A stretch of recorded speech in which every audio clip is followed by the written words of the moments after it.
নমস্কার, আপনারা দেখছেন অনলাইনে আপডেট ইউটিউব চ্যানেল থেকে একটি গুরুত্বপূর্ণ আপডেট প্রত্যেকেই জানাবো যে ইতিমধ্যে আধার বন্ধ নিয়ে বা বাড়িতে আধার বন্ধের চিঠি আসা নিয়ে অনেক ভিডিও কিন্তু আমাদের চ্যানেলে আপলোড হয়েছে। সেখান থেকে আপনারা প্রত্যেকে দেখেছেন বা অনেকে কিন্তু জেনেছেন।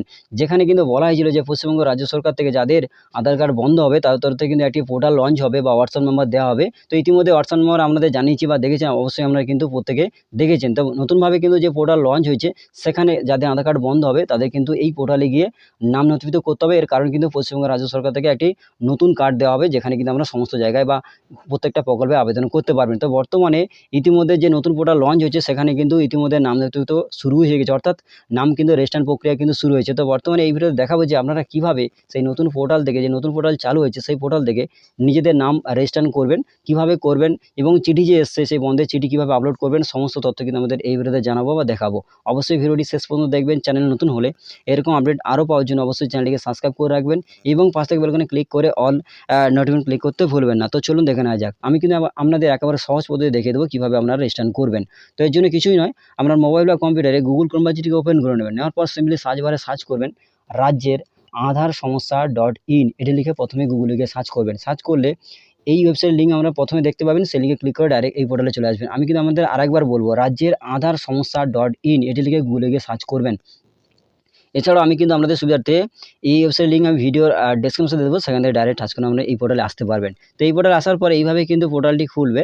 রাজ্যের আধার সমস্যার portal, government of West Bengal, রাজ্যের আধার সমস্যার পোর্টাল পশ্চিমবঙ্গ সরকার, এইভাবে কিন্তু দেখাবে। তো এখান থেকে আপনাদের কিন্তু নাম নথিভুক্ত করতে হবে। তো কিভাবে করবেন সেটি এবারে আপনাদের দেখাবো। তো দেখুন, এখানে প্রথমে আপনাদের বলবো, এখানে ফিল আপ করার আগে যে সমস্ত লেখার পাশে রেড কালারের স্টার মার্ক রয়েছে সেই সমস্ত প্রত্যেকটা ঘরে কিন্তু আমাদের অবশ্যই ফিল আপ করতে হবে। তো প্রথমে কিন্তু আমাদের আবেদনকারীর নাম এখানে দিতে হবে, আধার কার্ডে যে নামটি থাকবে।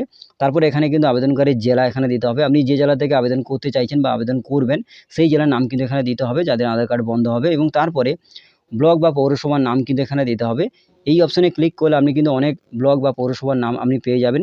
যেটি আপনার হবে সেটি কিন্তু এখানে সিলেকশন করবেন। তারপরে আপনার 12টা সংখ্যার যে আধার নাম্বার সেটা কিন্তু এখানে দিতে হবে, এবং তারপরে এখানে কিন্তু ফুল অ্যাড্রেস অর্থাৎ আপনার ঠিকানা কিন্তু দিতে হবে। আধার কার্ডে যেটি থাকবে সেটি দেখে এখানে কিন্তু ফিল আপ করবেন। তারপরে এখানে আপনার পিনকোড এখানে দিতে হবে। তারপরে ভোটার কার্ডের নাম্বার, অর্থাৎ দেখুন এখানে ভোটার কার্ডের নাম্বার আপনি দিতে পারেন, নাও দিতে পারেন। দেখুন এখানে এই লেখার পাশে রেড কালারের স্টার মার্ক নেই, আপনি দিতে পারেন, নাও দিতে পারেন। দেখুন এখানে ইফ অ্যাভেলেবেল রয়েছে, যদি আপনাদের থাকে তাহলে দেবেন, যদি না থাকে তাহলে কোনো রকম দেওয়ার কোনো দরকার নেই। তবে আপনাদের বলবো যে যদি থাকে অবশ্যই কিন্তু দেবেন।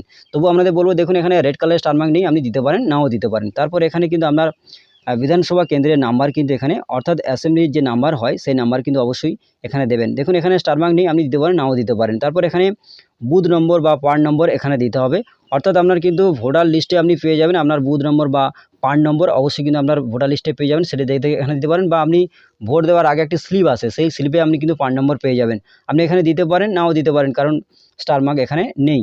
তারপর এখানে কিন্তু আপনার আধার নিষ্ক্রিয়করণ চিঠি আপলোড করুন, অর্থাৎ আপনার বাড়িতে আধার বন্ধের যে চিঠি এসেছে সেই চিঠি কিন্তু আমাদের এখানে আপলোড করতে হবে। অর্থাৎ দেখুন এখানে চুজ ফাইল অপশান রয়েছে, এই অপশানে ক্লিক করে আপনি কিন্তু পিডিএফ সাইজে সেই যে লেটারটি এসে সেই লেটারটি কিন্তু আপনার এখানে আপলোড করতে হবে। তো দেখুন এখানে রেড কালারের স্টার মার্ক নেই, আপনি দিতে পারেন, নাও দিতে পারেন। তবে আপনাদের বলবো, যদি চিঠি বাড়িতে আসে অবশ্যই কিন্তু এখানে আপলোড করে দেবেন। তবে এখানে বলা নেই যে এখানে আপলোড করতে হবে ম্যান্ডেটরি। তো আপনাদের বলবো যে যদি আসে তাহলে অবশ্যই কিন্তু এখানে পিডিএফ সাইজে আপলোড করে দেবেন। তারপর এখানে যদি আপনাদের কোনো রকম মন্তব্য থাকে আধার বন্ধ নিয়ে, বা আমরা যদি কোনো রকম অভিযোগ জানানো থাকে সেক্ষেত্রে আমরা এখানে মন্তব্য করতে পারেন। এই যে ঘরটা রয়েছে এই ঘরে আপনারা কিন্তু কোনো রকম মন্তব্য জানাতে পারেন। এবং তারপর দেখুন এখানে ভ্যালিড মোবাইল নাম্বার, অর্থাৎ এখানে কিন্তু আপনার মোবাইল নাম্বার কিন্তু এখানে দিতে হবে, অবশ্যই কিন্তু রেজিস্টার মোবাইল নাম্বার দেবেন। তারপরে এখানে গেট ওটিপি এই অপশানে ক্লিক করলে আপনার রেজিস্টার মোবাইলে কিন্তু ওটিপি চলে যাবে। তো সিম্পলি আমরা কিন্তু সম্পূর্ণভাবে ফিল আপ করার পরে গেট ওটিপি এই অপশানে ক্লিক করবেন। এরপরে গেট ওটিপি এই অপশানে ক্লিক করলে 6 সংখ্যার ওটিপি কিন্তু আপনার রেজিস্টার মোবাইলে যাবে, সেই ওটিপি দেখে কিন্তু আপনাকে এখানে দিতে হবে। এখানে ওটিপিটি দেওয়ার পর সাবমিট এই অপশানে কিন্তু আপনাকে ক্লিক করতে হবে। তো এরপরে সাবমিট অপশনে ক্লিক করলে আপনার যে ফর্মটি ফিল আপ করেছেন সমস্ত কিছু এখানে আপডেট হয়ে যাবে, এবং সম্পূর্ণভাবে কিন্তু রাজ্য সরকার তরফে সমস্ত যে আপনার আধার বন্ধ হয়েছে সমস্ত তথ্য কিন্তু চলে যাবে। তো বন্ধুরা প্রত্যেকে বুঝতে পারছেন যে রাজ্য সরকার তরফ থেকে নতুন পোর্টাল যে চালু হয়েছে সেই নতুন পোর্টাল থেকে আপনারা কীভাবে নাম নথিভুক্ত করবেন বা রেজিস্ট্রেশন করবেন তার সমস্ত তথ্য কিন্তু আমাদের এই ভিডিওতে জানিয়ে দিলাম। তো আজকের আপডেটটি এই পর্যন্ত। যদি ভিডিওটি ভালো লাগে অবশ্যই ভিডিওতে লাইক করবেন এবং বন্ধুদের সাথে শেয়ার করবেন, যাতে প্রত্যেকে জানতে পারে। এবং চ্যানেল নতুন হলে এরকম আপডেট আরও পাওয়ার জন্য অবশ্যই চ্যানেলটিকে সাবস্ক্রাইব করে রাখবেন এবং পাশে বেল আইকনে ক্লিক করে অল নোটিফিকেশন ক্লিক করতে ভুলবেন না। ধন্যবাদ বন্ধুরা।